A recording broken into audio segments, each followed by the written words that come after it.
Okay, तो अब है इंक्रीज वैस्कुलर परमिएबिलिटी या वैस्कुलर लीकेज हो जाना। Several mechanisms are responsible for increase vascular permeability in acute inflammation. बहुत से मैकेनिज्म्स होते हैं जिसकी वजह से वैस्कुलर परमिएबिलिटी बढ़ती है एक्यूट इन्फ्लेमेशन के अंदर। अब एक वजह है रिट्रैक्शन ऑफ एंडोथेलियल सेल्स, दूसरी होती है एंडोथेलियल इंजरी, और तीसरा कॉज क्या है? तीसरा कोई कॉज नहीं है। एनीवेज, हमने क्या कहा कि हमारे पास कुछ कॉजेज़ होते हैं जिसकी वैस्कुलर परमिएबिलिटी बढ़ती है। सबसे पहला कॉज है retraction of endothelial cells resulting in opening of inter endothelial spaces. अच्छा, अब देखें जो एंडोथेलियल सेल्स होते हैं, एक्चुअली मैं बस ये करना चाह रही हूँ कि बुक मतलब कंसेप्ट्स आपकी क्लियर हो और बुक बस आप जल्दी से रीड कर सको, ठीक है। तो मेरी ये कोशिश है कि 3 घंटे मैक्सिमम हम इस चैप्टर को देकर कंप्लीट करते हैं। एनीवेज, अब ये क्या है कि रिट्रैक्शन ऑफ एंडोथेलियल सेल्स हम कैसे करेंगे कि अब जैसे ये एक बेसमेंट मेम्ब्रेन है, इसके ऊपर एंडोथेलियल सेल्स हैं, ठीक है। अब जब ये क्या हो जाएंगे, रिट्रैक्ट हो जाएंगे ना, मतलब कि सिकुड़ गए, फॉर एग्जांपल छोटे हो गए, रिट्रैक्ट हो गए, जिसकी वजह से क्या होगा कि 2 एंडोथेलियल सेल्स के दरमियान स्पेस आ जाएगा। ऑफ कोर्स एक बंदा ज़रा एक इमेजिनेशन आप अगर ले आओ, अगर मैं इन्हीं को कॉन्ट्रैक्ट कर दूँ तो क्या हो जाएंगे, ये करीब करीब एक दूसरे से दूर दूर हो जाएंगे। तो क्या होगा, बीच में से एक स्पेस बढ़ जाएगा, ईजिली कोई भी चीज़ यहाँ से बाहर आ सकती है, वैस्कुलर परमिएबिलिटी इस तरह बढ़ जाती है, ठीक है। वैस्कुलर लीकेज हो जाती है। It is elicited by histamine. ये करवा कौन रहा होता है, मैं पीछे ही बोला था कि ऐसे मीडिएटर्स होते हैं जो कि क्या करवा रहे होते हैं, लीकेज करवा रहे होते हैं। वो हिस्टामिन होता है जो वैस्कुलर परमिएबिलिटी बढ़ाता है। तो यहाँ पर भी हिस्टामिन लिखा हुआ है। ब्रेडिकाइनिन होते हैं, ल्यूकोट्रिन्स होते हैं, वो कौन से होते हैं, ल्यूकोट्रिन्स LT4 होते हैं, ठीक है। ल्यूकोट्रिन 4 होते हैं, हिस्टामिन होता है, ब्रेडिकाइनिन होता है और दूसरे कई केमिकल मीडिएटर्स होंगे।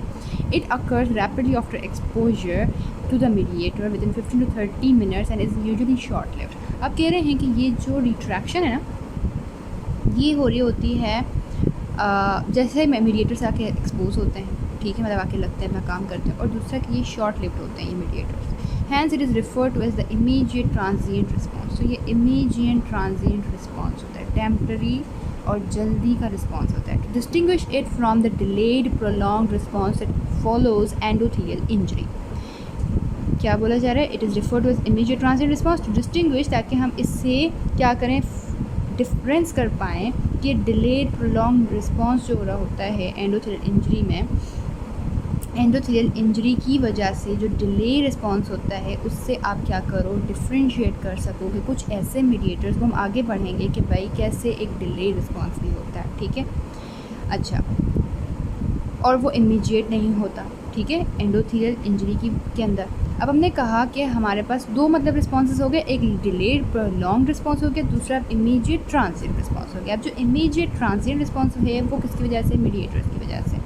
Anyways the main sides for this rapid increase is vascular permeability. बहरहाल इनका ये होता है कि भाई हमने वैस्कुलर परमिएबिलिटी बढ़ानी है, और वो कहाँ से बढ़ानी है, किस साइड से बढ़वानी है, पोस्ट कैपिलरी वेन्यूल्स। मतलब कि पोस्ट कैपिलरी वेन्यूल्स का क्या मतलब, वो आर्टीरियोल्स के बाद कैपिलरीज हैं, कैपिलरीज के बाद वेन्यूल्स हैं। ऐसा ही है कि भाई ये आर्टरी है, ठीक है, आर्टरी के बाद ये आ गया वैस्कुलर वेड, उसके बाद आ गया वेन्यूल्स, ठीक हो गया। तो ये पोस्ट कैपिलरी इधर आके इनका अटैक होगा।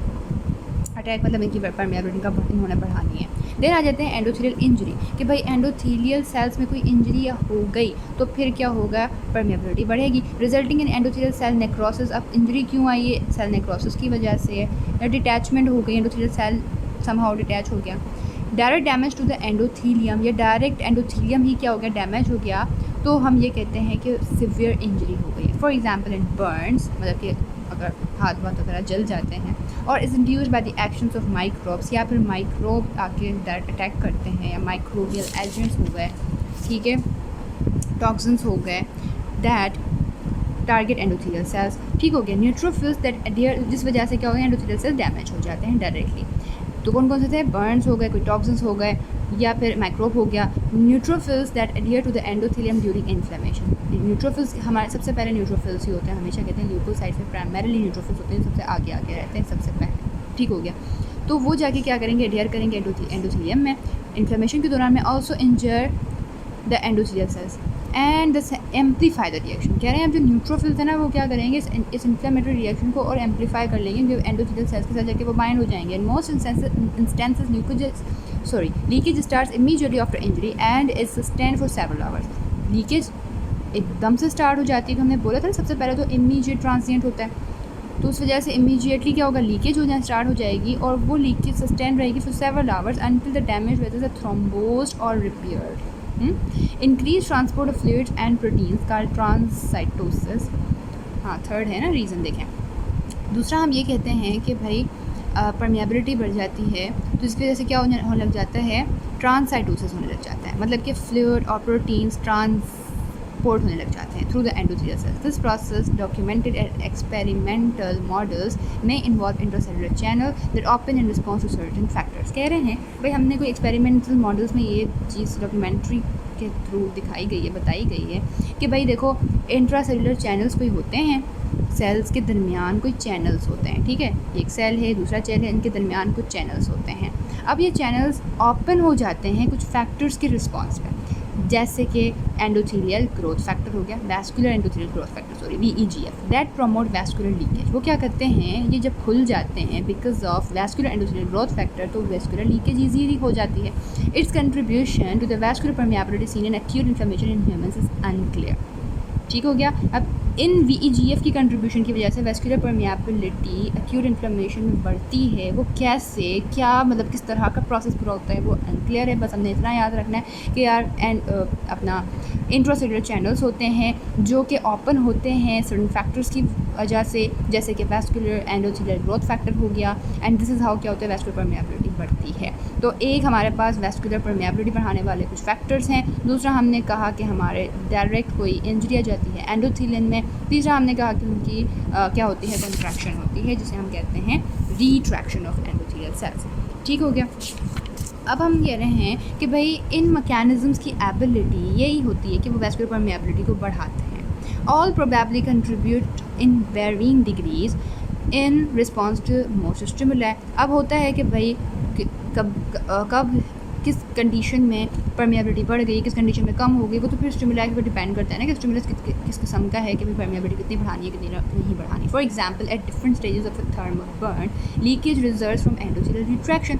मतलब कुछ ऐसे स्टेज थर्मल बर्न का होता है कि रिट्रैक्ट हो जाते हैं एंडोथेलियल सेल्स, जैसे कि TNF और इंटरल्यूकिन 1 की मदद से, जिसकी वजह से लीकेज होने स्टार्ट हो जाती है। और फिर जो ये इन्फ्लेमेशन हुआ कौन करवा रहा है, इन्फ्लेमेटरी मीडिएटर्स करवा रहे हैं, and direct and leukocyte dependent endothelial injury.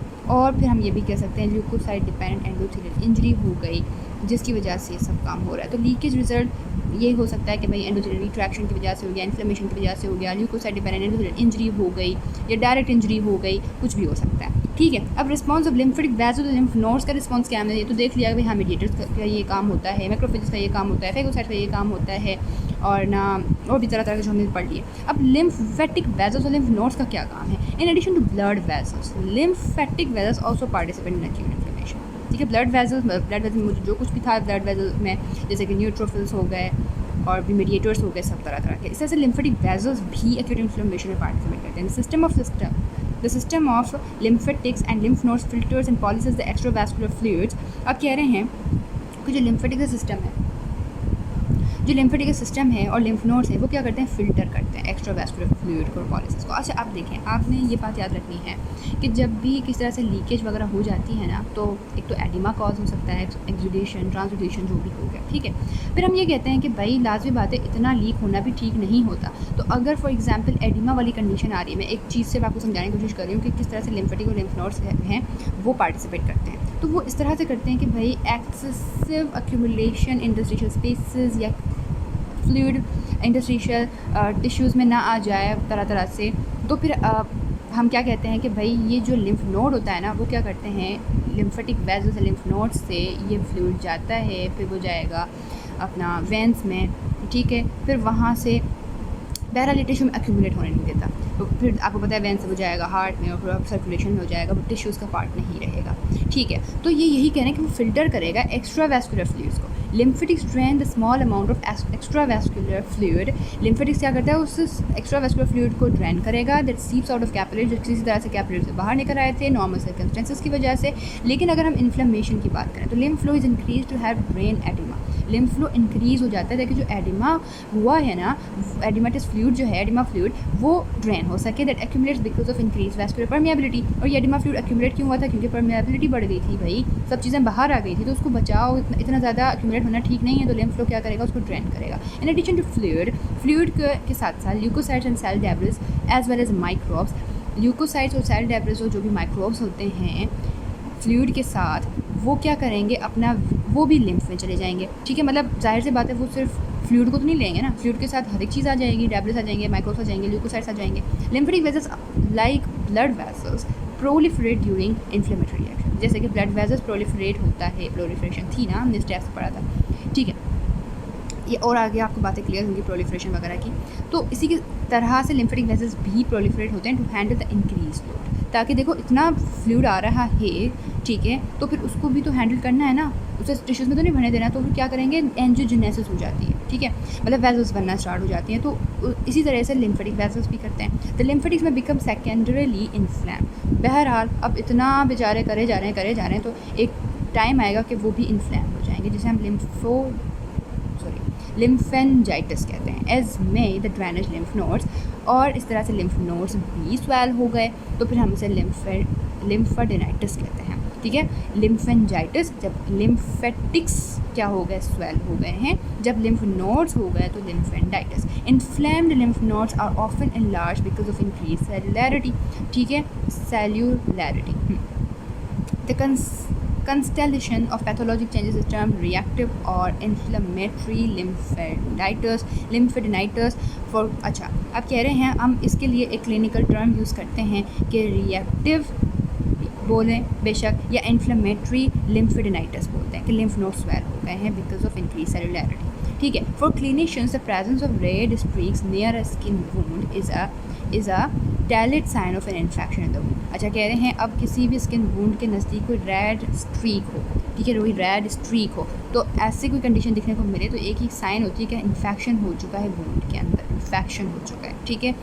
This streaking follows the course of the lymphatic channels. ये स्ट्रीकिंग जो है ना, ये फॉलो करो तो बेसिकली लिम्फ के फ्लो, कि भाई ये लिम्फेटिक चैनल है बेसिकली, जिस तरह से शो हो रहा होता है, and indicates the presence of lymphangitis. और यही स्ट्रीक होता है जो हमें क्या शो करता है? इंडिकेट करता है कि लिम्फेंजाइटिस हो गया। भाई लिम्फेटिक्स क्या हैं, लिम्फेटिक चैनल्स क्या हैं? स्वेलन हो चुके हैं, ठीक है। इट में be accompanied by painful enlargement of the draining lymph nodes, उसके साथ से लिम्फ नोड्स भी इनलार्ज है, तो पेन भी हो रहा है, इंडिकेटिंग लिम्फेडेनाइटिस। तो ये एक दूसरे के साथ अकम्पनाए हो सकते हैं। लिम्फेडेनाइटिस भी हो सकता है, लिम्फेंजाइटिस भी हो सकता है, उसमें फिर स्ट्रीक भी आपको देखने को मिलेगी, मतलब कि इन्फेक्शन भी साथ साथ हो गया, ये सब चीज़ें आपको मिलती है। तो रिस्पॉन्स क्या था लिम्फेटिक वेसल्स का? कि यही था कि भाई हमने भी कोई खामोशी से नहीं बैठा रहना, हमने हेल्प करनी है ब्लड वेसल्स में से जो निकला है फ्लूइड, उसके साथ साथ सारे डेब्रिस और जो भी कुछ निकला है वो सब हमने माइक्रोब्स वगैरह भी अपने साथ उठा के निकालना है। लेकिन एक कंडीशन आती है कि सेकेंडरीली अपना ये भी स्वेलो हो जाते हैं, इन्फ्लैम हो जाते हैं, फिर ये लिम्फेंजाइटिस वाली कंडीशन या लिम्फेडेनाइटिस वाली कंडीशन क्रिएट हो जाती है,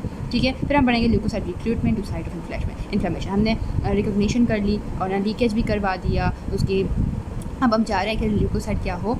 रिक्रूट हो सकें to the site of injury, ठीक है।